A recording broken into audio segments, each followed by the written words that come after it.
I was ecstatic, standing in what was supposed to be the doorway to our future. But as Caleb dropped the bombshell that his parents were moving in, that doorway felt more like a trapdoor beneath my feet. "Surprise!" Caleb exclaimed with a grin, his arms wide as if expecting praise. "My parents are going to move in with us. Won't that be great?" I stood there, stunned. This was the first I'd heard of it. The joy I'd felt just moments before evaporated, replaced by a sinking feeling in my gut. We'd just finished building our dream home. I'd poured my entire life savings into it, working long hours to afford the perfect place for Caleb and I to start our new life together. After a whirlwind romance, we'd gotten married in a small ceremony 6 months ago. While Caleb's laid-back demeanor balanced my driven intensity, I sometimes worried we wanted different things. Small comments he'd made now felt like red flags. How he'd love his mom's home cooking again, how he missed seeing his parents every day. I dismissed them as sweet sentiments, but now feared they hinted at expectations I didn't share. My parents had been wholly supportive, thrilled to see their only daughter so happy. But Caleb's parents, that was another story. From our first meeting, his mother Eleanor's piercing stare and pursed lips told me she didn't approve. His meek father Don just nodded along with pursed lips. Caleb rambled on, oblivious to my dismay. "We have that huge guest suite, it's perfect. Mom's been dying to spend more time together, and Dad could use some looking after. This solves everything." I blinked hard, trying to process his words. "You already invited them to live here?" "Well, yeah," Caleb shrugged. "I figured you'd be on board. I'm so excited." He pulled me in for a congratulatory hug. I stood frozen, unable to return the embrace. My mind raced. How could he have assumed this was okay? Ambushing me like this, on today of all days? I pulled back, looking Caleb in the eyes. "Don't you think this is something we should have decided on together?" Caleb's smile faded at my tone. "I mean, they're my parents, and we have room for them. What's the issue?" I gaped at him. Was he serious? "The issue is that this is our home that I spent years saving for. You don't just get to invite whoever you want to live here without asking me." "Whoa, calm down," Caleb said, raising his hands defensively. "I figured you'd be happy about this. They're going to be your family too now." My blood boiled at his flippant response. I dreamed of a sanctuary with my new husband, full of laughter and intimacy. Instead, Caleb seemed determined to let his parents invade the space I'd sacrificed so much for. "I agreed to build a home with you, Caleb, not with your parents," I said bluntly. "We've been married for 6 months. Don't I deserve some say in my own home?" Caleb's nonchalant facade finally cracked. "Come on, don't be like this," he pleaded. "They're getting older. They can't handle being alone. Don't make me choose between you and them." I froze as his words sank in. He was guilt-tripping me, making me out to be the bad guy for not immediately agreeing to his thoughtless decision, for wanting a say in the home I'd poured my life into. In that moment, I realized that dream home suddenly felt more like a gilded cage, one designed not just for Caleb and I, but now under the watchful eyes of his parents. Surveillance masked as family togetherness. Maybe I didn't know Caleb as well as I thought, but I knew myself, and I refused to be trapped. The next few days crawled by in tense silence. I busied myself with minor tasks, avoiding eye contact whenever I passed Caleb in the halls of our not-so-dream home. The joy I'd felt moving in just weeks before had curdled into resentment. I knew Caleb's parents would be arriving any day, invited without my consent to stay for who knows how long. The thought of Eleanor and Don invading my sanctuary made my skin crawl.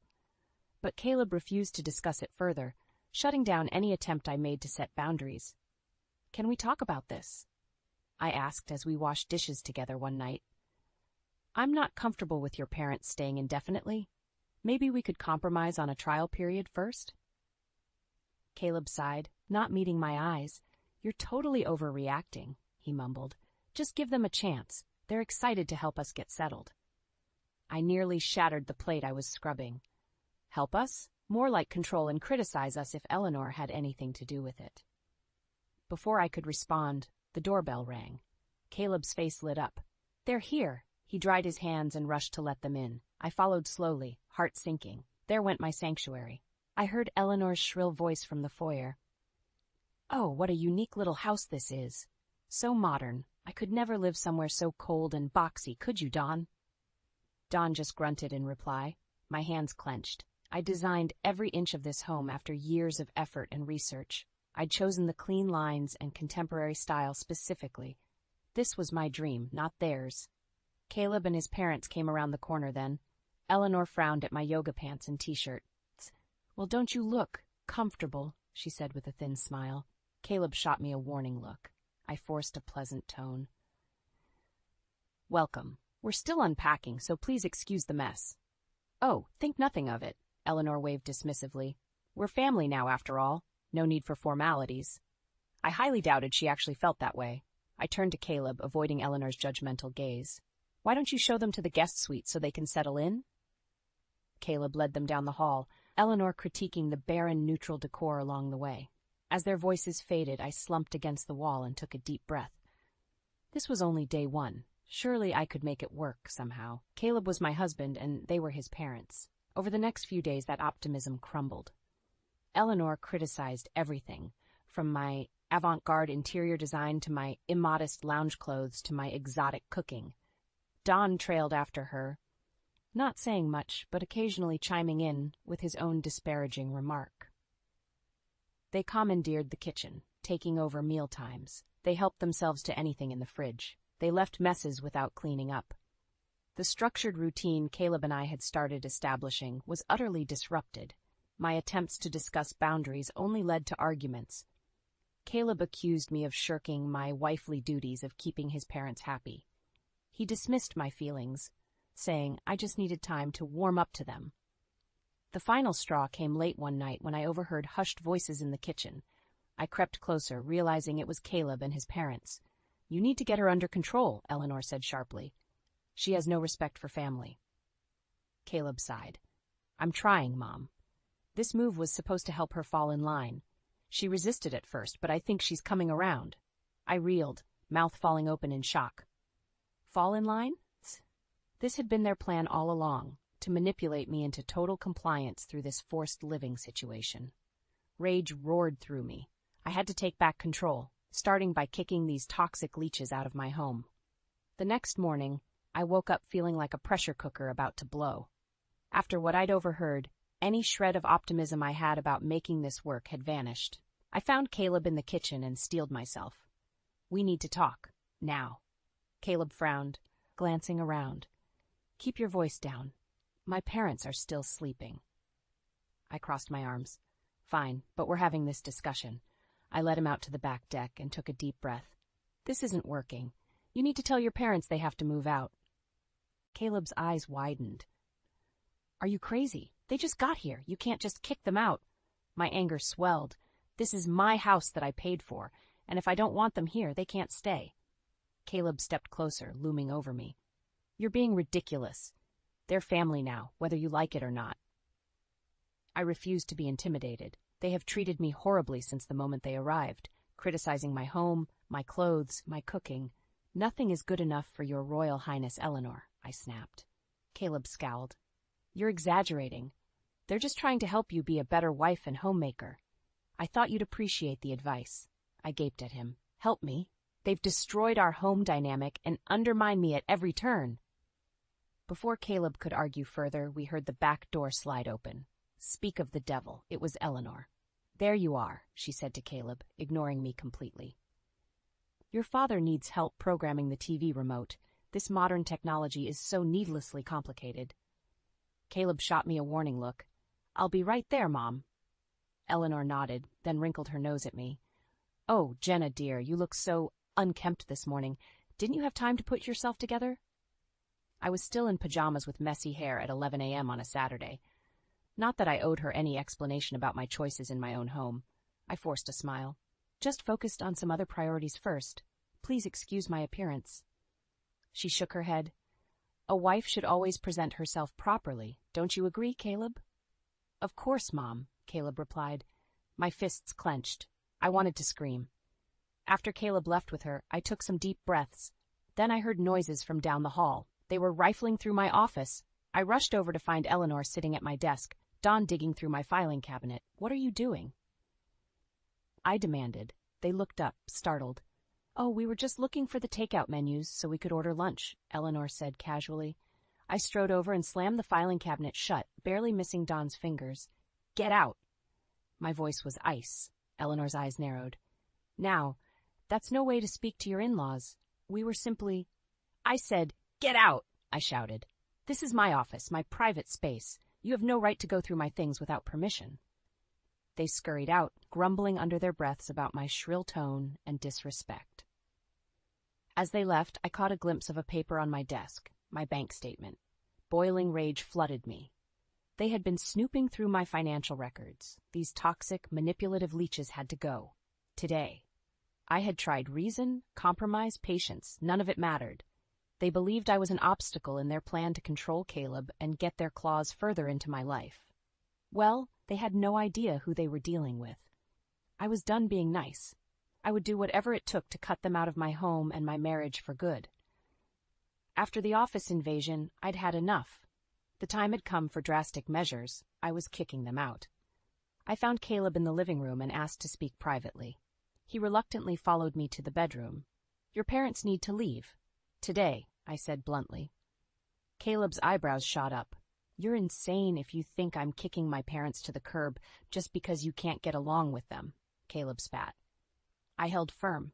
"Either they go willingly, or I'll have them forcibly removed for trespassing. They have no rights here. This is my house." Caleb's face reddened with anger. "You would really have my elderly parents thrown into the street? What kind of heartless bitch are you?"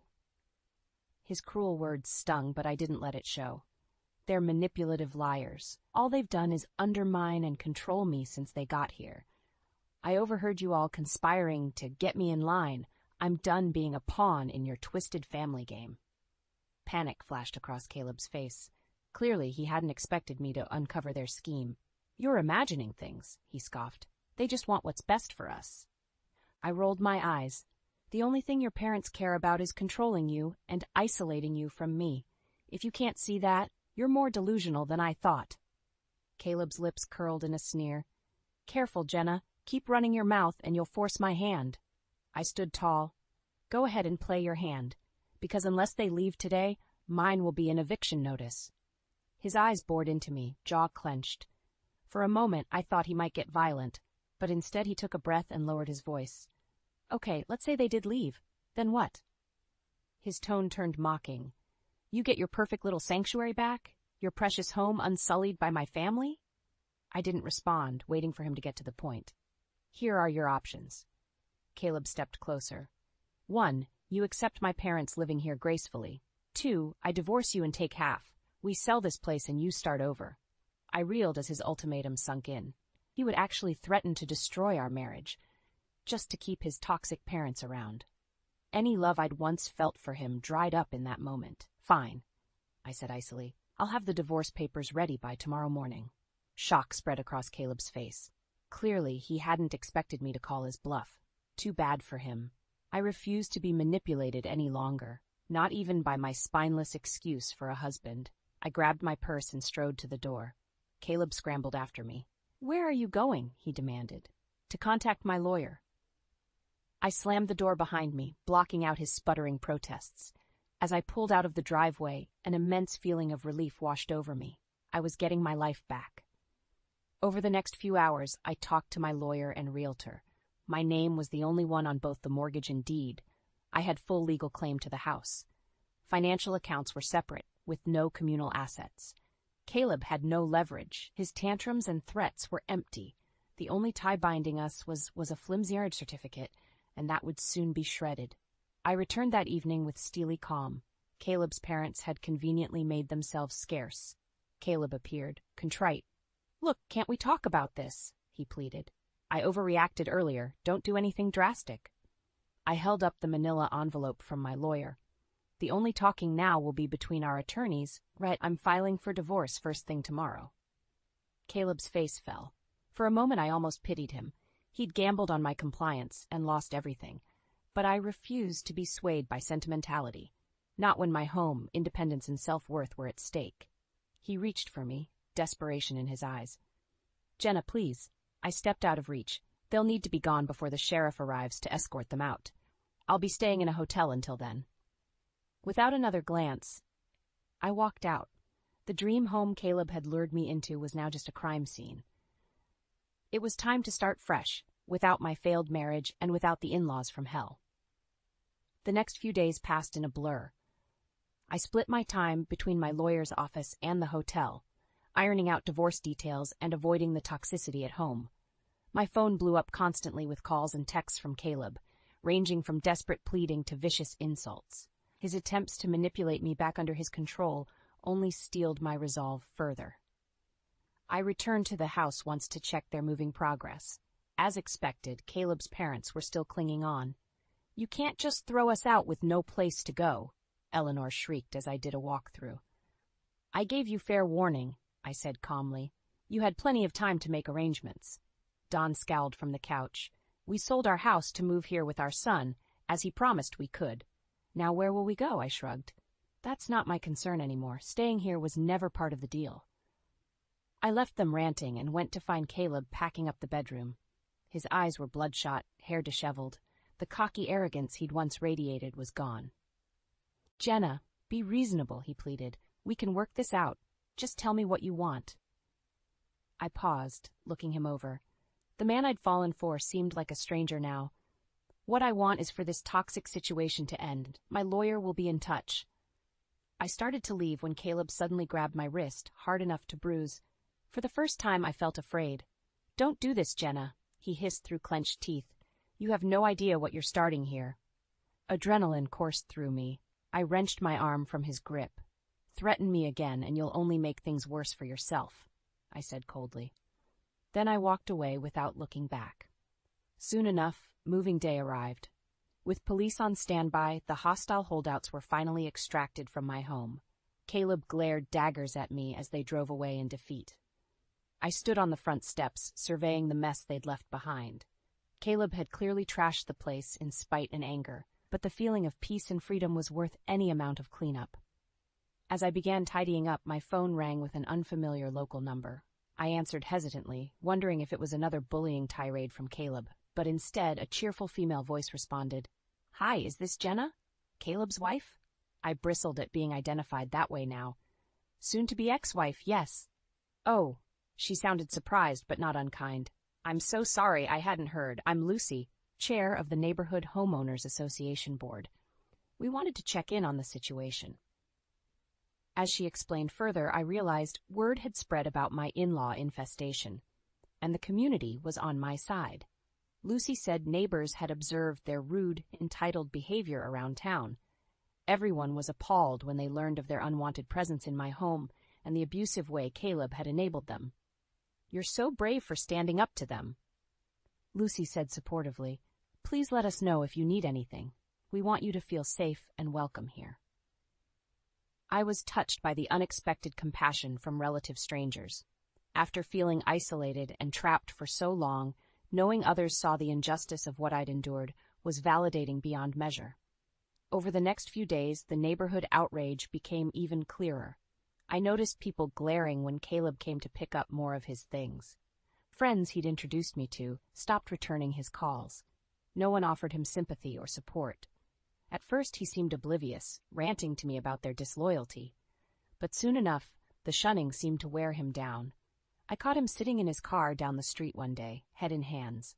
For once, he seemed to grasp the impact of his actions. Not just on me, but on how the whole community now viewed him. I almost felt bad seeing him so despondent. Then I remembered the months of manipulation he'd put me through. He'd brought this social exile on himself.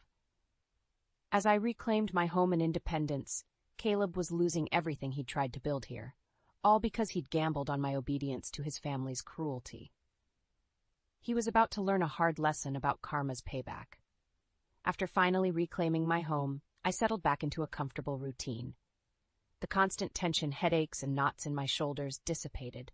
For the first time in months, I could relax completely in my own space, until one night when a furious pounding on the front door jolted me upright.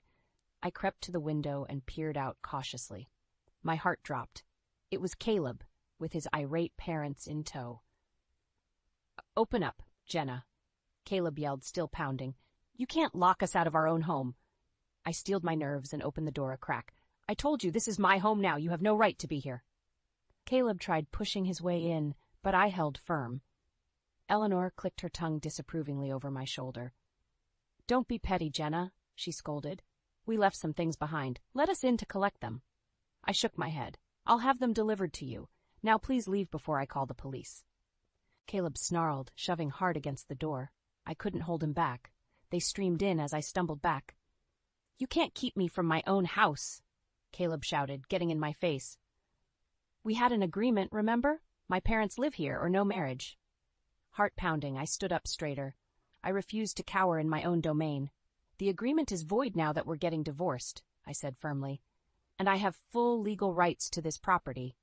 So I'm telling you one last time, get out of my house."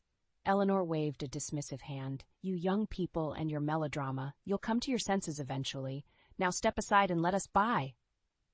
They tried pushing past me towards the bedrooms. Adrenaline flooded my veins. I wasn't about to surrender control again. In one swift motion, I pulled out my phone and hit the panic button app linked to the security system, triggering the blaring alarm. Caleb and his parents clamped their hands over their ears, shouting in protest. I seized the moment of distraction to corral them back towards the entryway. Just then, flashing blue and red lights appeared outside as police vehicles pulled up, alerted by the alarm.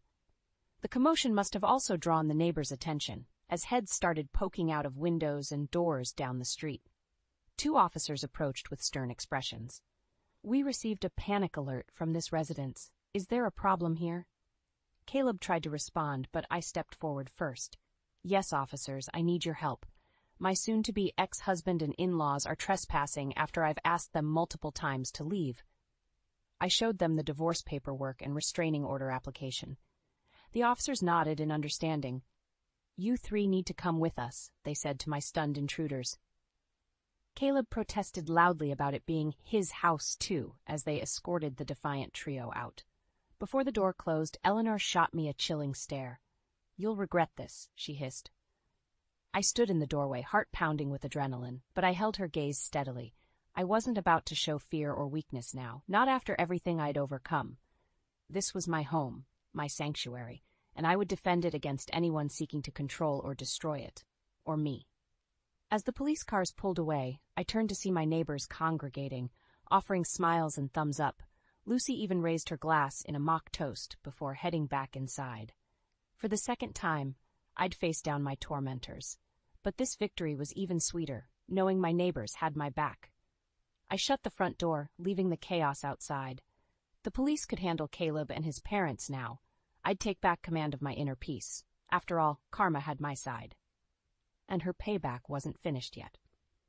In the weeks after the showdown, I anxiously awaited retaliation from Caleb and his parents. But instead, what I heard surprised me. Rumors spread that Eleanor and Don had been rejected by every senior living facility they applied to, due to past behavioral issues. Forced to move far from family, they were isolated and miserable. Caleb's graphic design business began struggling too. Former clients pulled projects and refused to give referrals. His social media pages were flooded with scathing comments about how he'd mistreated me. Part of me felt bad as they faced the consequences of their actions. No matter how cruel they'd been, I hadn't wished such misfortune on them. But I also recognized this was their own karma, coming full circle. They'd tried manipulating me in my own home. Now they were the ones feeling powerless and adrift. Oddly, I found myself almost missing the daily drama and confrontation. The empty stillness of the house without Caleb was jarring. Building something from scratch had sounded energizing at first. Now the unknown path ahead seemed daunting. An unexpected knock at the door pulled me from my thoughts one quiet evening. I peered out cautiously. It was Lucy from the HOA. "Hey, Jenna, glad I caught you," she said warmly. "The neighborhood ladies were hoping you could come to our book club next week. We'd love to have you join us." I was touched by the gesture. "That's so kind of you. I'd love to come." As we chatted, Lucy gave me an update on the Caleb situation. She was on the HOA board for their new community as well, which had promptly evicted them after yet another dramatic run-in with security. I shook my head. Even completely uprooted, they hadn't changed their ways. At least I knew I'd made the right decision removing their toxicity from my life. Lucy and I soon fell into easy conversation. I realized how starved I'd been for friendship. I'd spent so long isolated, just trying to survive. Eventually, talk turned to my plans for the future. Lucy's eyes lit up as I hesitantly mentioned wanting to start a support group for women escaping toxic or abusive relationships. "Jenna, that's an amazing idea. You could help so many people who feel alone like you did," she said enthusiastically. Her encouragement filled me with renewed purpose. I dreamed of a sanctuary where people supported each other, not competed or controlled. Now I could create that myself. When book club night arrived, I entered Lucy's home with nervous anticipation. But the ladies welcomed me warmly, treating me as one of their own immediately. As we discussed the novel, one woman confided about leaving her critical, dismissive husband. Another described setting boundaries against intrusive in-laws. Their stories resonated all too well. Then they turned to me, listening intently as I shared a brief version of my own saga. The compassion and solidarity in their responses overwhelmed me. These virtual strangers had shown me more care and respect in one evening than Caleb's family had in months. I realized this must be what true community felt like. In that moment, my vision for the support group crystallized. I could channel my painful experience into helping build connections and strength. After book club, Lucy walked me out. "You're always welcome here," she said, squeezing my shoulder. I thanked her, wiping away a stray tear. Then I took a deep breath of the cool night air. For the first time in forever, it felt like home. Seasons changed, and life settled into a comfortable rhythm. My support group flourished, becoming a refuge for people healing from toxic relationships. Members celebrated victories, offered empathy for setbacks, and found strength in shared wisdom. Watching them bloom gave me a profound sense of purpose. I was determined to nurture this community so that no one else had to face hardship alone. With Caleb and his parents fading into a distant nightmare, I felt ready to start fresh. Lucy set me up on a few dates, which helped me remember laughter and romance. One night after a meetup with Andrew, a charming accountant, I came home to find Caleb sitting on my front steps. I froze, old anxieties flooding back at the sight of him. He stood up slowly, hands raised in a conciliatory gesture. "Hey, Jenna.